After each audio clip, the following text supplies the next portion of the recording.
I want you to just picture something for a moment. Imagine you could walk from Great Britain, head east, and just keep on walking. Right. And eventually, without ever getting your feet wet, you step into what is now the Netherlands, or maybe Germany. It sounds like pure fantasy, doesn't it? But if you go back far enough, say to the early Holocene, you wouldn't need a boat. You'd be walking across Doggerland. Doggerland. I think for a lot of people, when they hear land bridge, they just picture, a sort of muddy corridor. That's the common assumption, yeah. Just a way to get from A to B.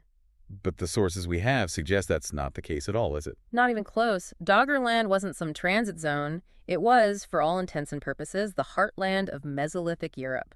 A lush, vibrant place to live. Okay, before we dive into what this lost world looked like, I do want to quickly mention our sponsor, Embersilk. We're talking about mapping a lost landscape, and in a way, that's what Embersilk does for businesses. If you're trying to uncover where AI agents could make the most impact for you, you really should check out embersilk.com. They are brilliant with AI training and automation. A great fit. So this landscape, what are we actually talking about? What did it look like around, say, 10,000 BCE? Well, the data shows a really dynamic ecosystem. Forget barren tundra. We're looking at a coastline with lagoons, huge salt marshes, massive reed beds. So it must have had a major water source then, not just swampland. Oh, absolutely. Researchers have mapped what they call the Schotten River, which was a huge waterway. And they've also identified these massive dune systems. They call them the spines. The spines. And what did they do? They likely acted as windbreaks, creating these little microclimates inland that allowed for, dense forests to grow. So you have fresh water, you have forests. That sounds like a perfect habitat for wildlife. Exactly. And the fossil record backs it up completely. We're talking mammoths, lions, tons of red deer, and of course, where the wildlife thrives. So do the people.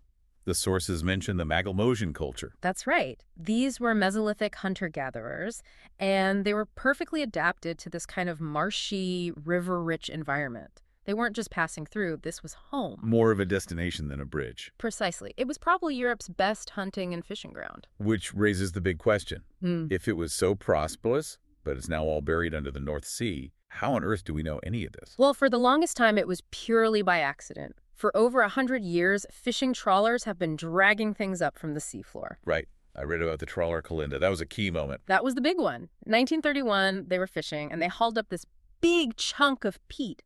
And inside it was a perfectly preserved, prehistoric barbed antler point. A harpoon. A harpoon. It was the smoking gun. Hard proof that people had lived and hunted there. And since then, so much more has come up. A Neanderthal skull fragment, flint tools. But obviously, this world vanished. It was always going to. As the last ice age ended, the ice sheets melted and the sea levels just kept rising. What was high ground, like Dogger Bank is now, eventually became an island. But there was also a much more dramatic final event, wasn't there? The Storegga slide. Yeah. Around 6200 BCE, a colossal underwater landslide off the coast of Norway.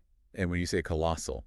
I mean, it displaced something like 3,000 cubic kilometers of seabed. The tsunami it generated would have been catastrophic. A wave that huge would have just washed over whatever was left of Doggerland. It would have devastated any coastal communities, certainly. But what I find most amazing isn't the destruction. It's how we're rediscovering it. You mean the modern archaeology? Exactly. Teams from places like the University of Birmingham are using seismic data, stuff that was originally collected by oil and gas companies. And they're repurposing it to look for history instead. They're using it to create these stunningly detailed 3D maps of the landscape under the seabed.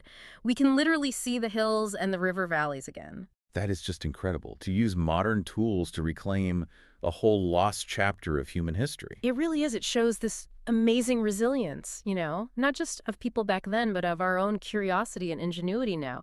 We're finding ways to illuminate the past we never thought possible. What a fantastic and really hopeful thought to end on. If you enjoyed this deep dive, please subscribe to Intellectually Curious. Hey, leave us a 5-star review if you can. It really does help get the word out. Thanks for tuning in.